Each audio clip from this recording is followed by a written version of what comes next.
Xo'p do'stlar, endi biz guruhimizdagi vaziyat haqida gaplashadigan bo'lsak, birinchi o'rinda Eron, buni bor aytyapman.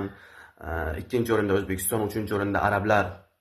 Hozir Eron 19 ochko, O'zbekistonda 16 ochko, arablarda 10 ochko. Keyingi o'yin aynan Eron bilan bo'lib o'tadi. Ushbu o'yinda g'alaba qozonsak, ular bilan hisobimiz, ya'ni natijalarimiz ham tenglashadi.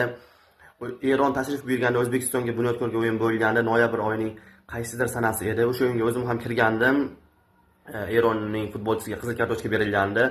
Biz qolgan yarim soatni, deyarli yarim soatdan ko'proq vaqtni bitta futbolchi ko'p bo'lib o'ynagandik, ammo Eronni mag'lub eta olmagandik. Eron shu darajada kuchliki, hattoki 10 ta bo'lib turib ham O'zbekiston bilan durang o'ynashi mumkin.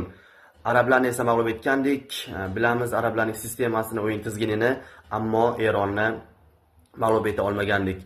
Birinchi yoki ikkinchi o'rin bilan chiqsak ham bo'ldi. Shunisi kerak bizga.